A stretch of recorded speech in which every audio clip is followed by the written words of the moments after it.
I believe I'll try them. Bad luck dies again.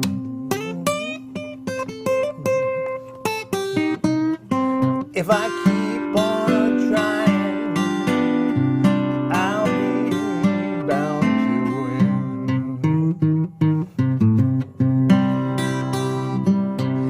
Every man tries to gamble must have a losing day.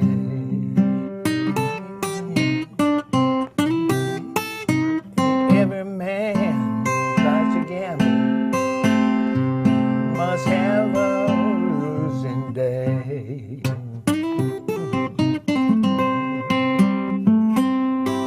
So I shouldn't get even and throw my dice away.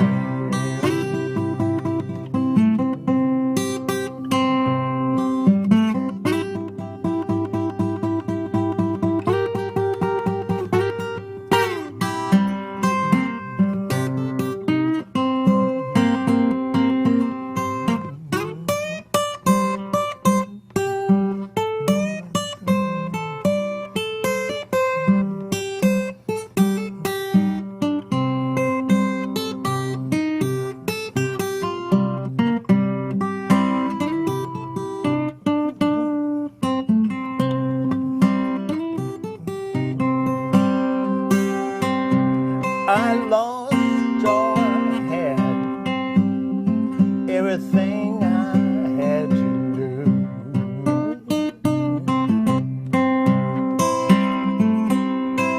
I lost all I had, everything I had to lose.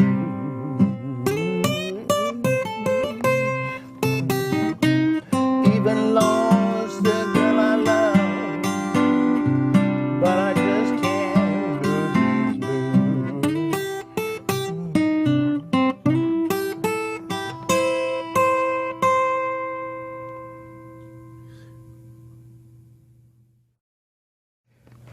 Okay, let's take a look at Bad Luck Dice.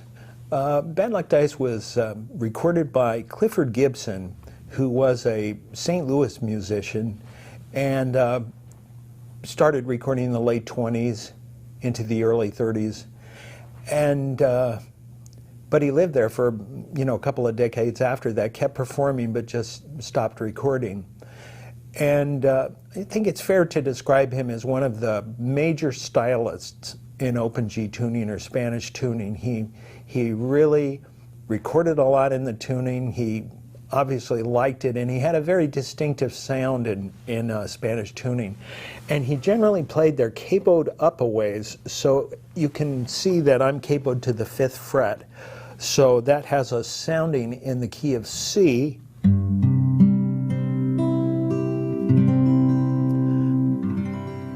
And I've thought for some time, without having any actual hard evidence, that a lot of Clifford Gibson's sound in open G tuning, I think, was influenced by Lonnie Johnson. He played similar sorts of runs. He really emphasized tone in his playing, which Lonnie most certainly did. But let's take a look at Bad Luck Dice and sort of see what's involved in the left hand first. So with his intro, Clifford Gibson starting at this 3rd fret of the 1st string. So he walks down from his 2nd finger to his index at the 2nd fret of the 1st string and just takes the 2nd finger across to the 2nd string at the 3rd fret.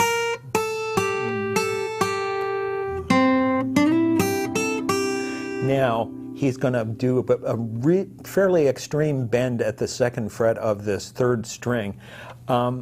I tend to use my ring finger, my 3rd finger, but you could actually use 2 fingers. That worked pretty well. And I suspect from Clifford Gibson's tone that on his own guitar he used a plain G string rather than a wound one. It just has a singing sort of tone that is difficult to get with a wound string, but I'm so accustomed to the wound I stick with it. So that bend at that second fret of the third string.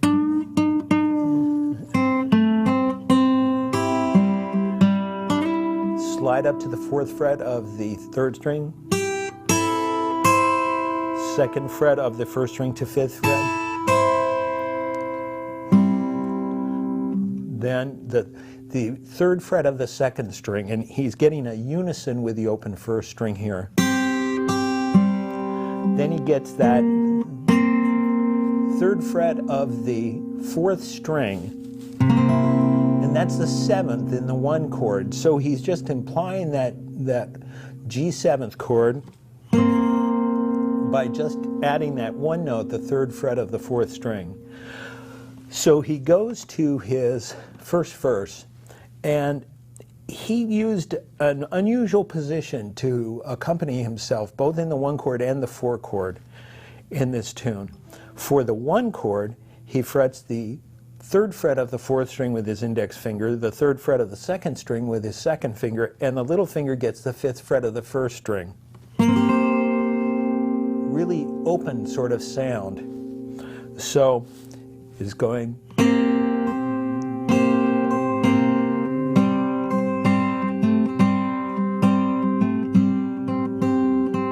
And so you can see once he lifts that index finger, he's just coming on and off the fourth string at the second fret. And so then he plays a fill, goes back to that bend at the second fret of the third string.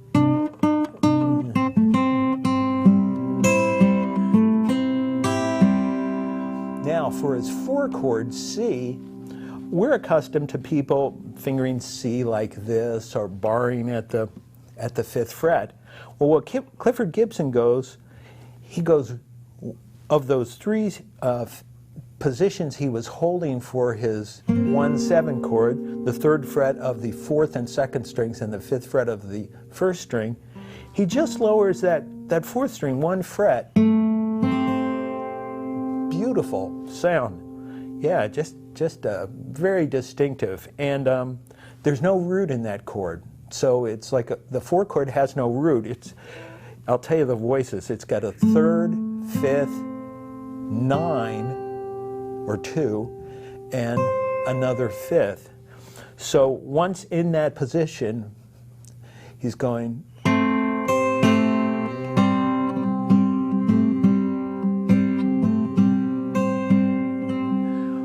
Then he resolves down, and he stops the bass and plays a little run up the neck here. Slides into the fifth fret of the second string. Then he bends the seventh fret of the first string. So that is bend, seventh fret, release. Index is getting both first and second strings at the fifth fret.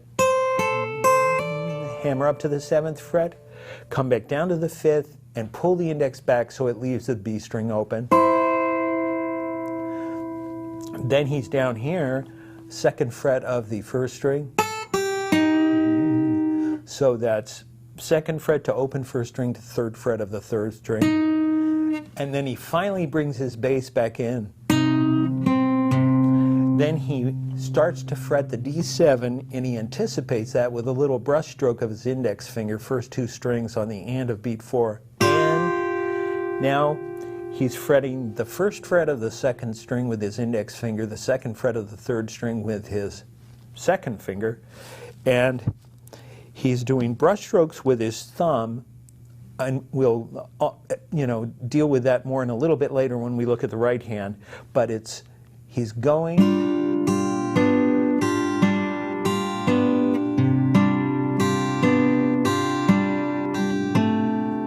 So he's going from the open fourth string to the fourth fret of the fourth string with a little finger.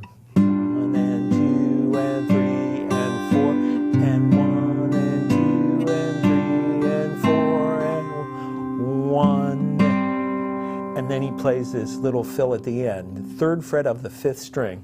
1 and 2 and 3 and 4 and 2 and 3 and 4. Okay, so that run third fret of the fifth string, open open fifth, down to second fret of the sixth.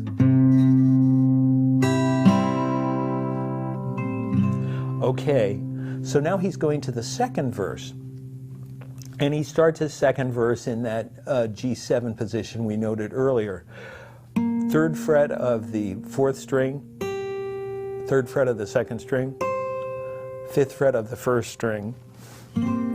So it's like 1 and 2, 3 and 4, and 1 and 2, 3 and 4, and 1, 2 and 3.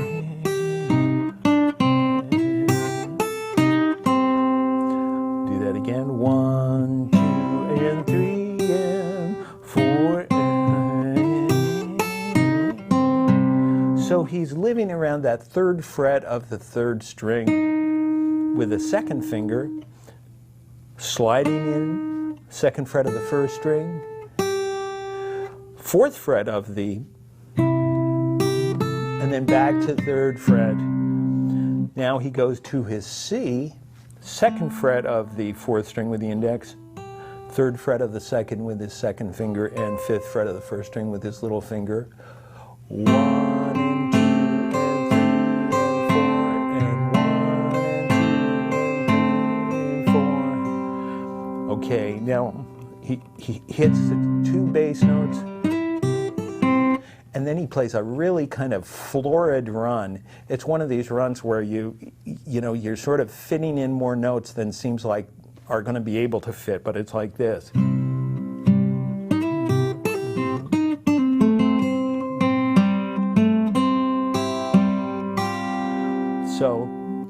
So he stops the bass while he's doing that, fortunately, but it's a slide up to the fourth fret of the third string, open first string, pull off, then third fret of the third string with the second finger, pulling off from index to open, second fret to open on the third string, second fret of the fourth string with the index, up to fifth fret of the first string with the little finger, then open, second fret, then you anticipate the D7,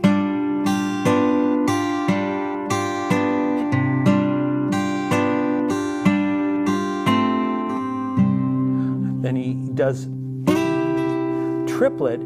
He's going to fret the third fret of the second string and the fourth fret of the third string. And he'll be brushing these triplets with his thumb in the right hand, which we'll look at in a moment. Not yet.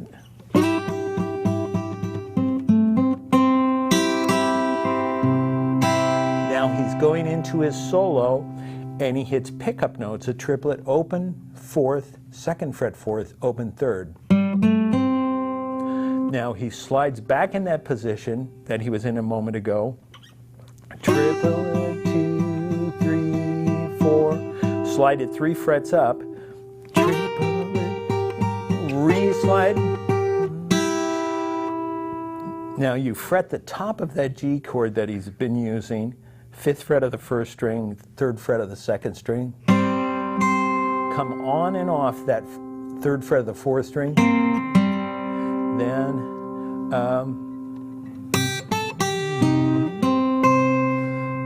and then you're back in this position. Now he's going to a C chord up the neck, and he hits this same double stop that he has been playing, and it's a little dissonant. That note, you just hear a hint of it. Now he's up here, and he's going to be playing runs over this 4 chord and freehanding them. He is not holding down the position for the most part, so it'll be like this. Band release. Down to 5th fret, back up to 7th fret, 3rd fret, 2nd string. Slide up to 5th fret of the 2nd string. Band release, 2nd fret of the, or 5th fret of the 2nd string, up to 7th fret, unbent, back to 5th fret of the 2nd string, and a triplet, hammering from the 5th fret of the 1st string up to the 7th fret of the 1st string and back. Now down to the 3rd fret of the 2nd string, a 5th fret, 2nd, hammer, going from 3rd to 2nd fret on the 3rd string. Then you finally bring in the bass and do a pinch of the open 5th string against the open 3rd string. Then you come up and pinch the open 4th string against that 5th fret of the 1st string.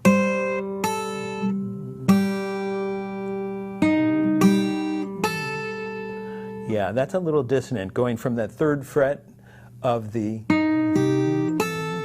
3rd string to the open 1st string, then the 2nd fret of the 1st string. And now he's going to go a triplet that he starts on the 3rd fret of the 2nd string, goes to the open 1st, comes back to the 1st fret of the 2nd. Sorry. Okay, then open 4th against open 5th. Brush. Now slide up to 4th fret of the 3rd string. Now he's going to reef on that 2nd fret of the 3rd string again.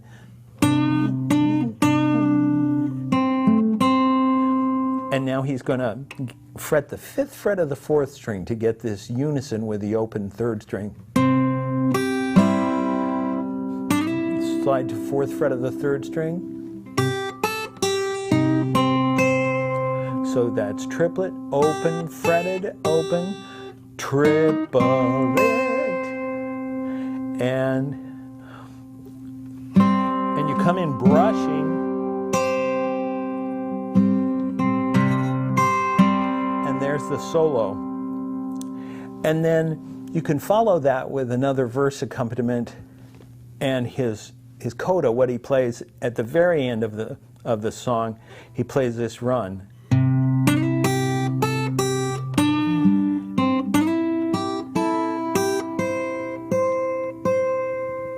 Yeah, so that slide,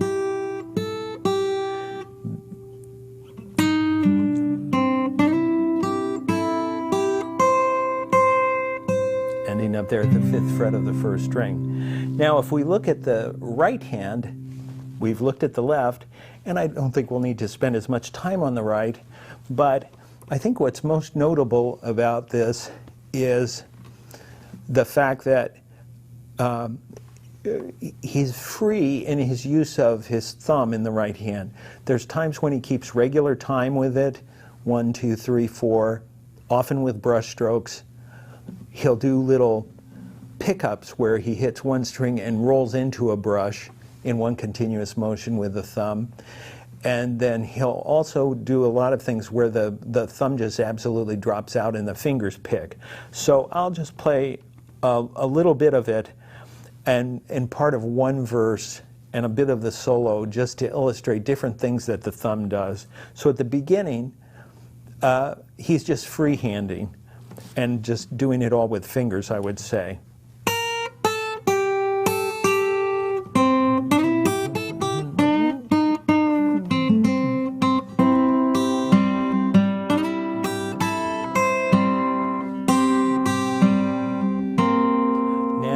When he gets into his verse accompaniment, he's characteristically using his thumb to brush the 4th and 3rd strings.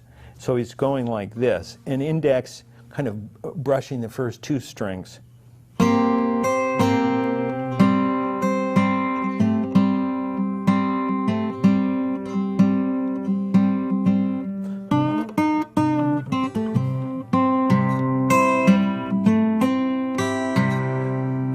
So when he goes to the 4 chord, he's back to the same sort of right hand arrangement he did under his singing. Thumb brushing the 4th and 3rd strings, index brushing the top 2.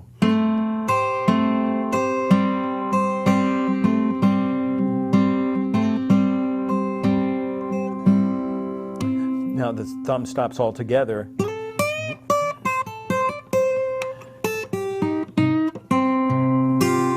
Okay, now he goes to his 5 chord, and once again, thumb brushing the 4th and 3rd strings, index brushing coming back toward the bass, and the thumb will drag through. You'll see in a certain point he goes 1 and 2 drag through, and 2 and 3 and 4 and 1, 2 and 3 and 4 and 1 and 2 and 3. Okay, the second verse I think is probably close enough to the first verse that we don't need to review that, but the beginning of the solo where he's playing triplets is probably a good idea to take a look at. So he does these pickups into the solo, a triplet, and note the thumb is doing all of this.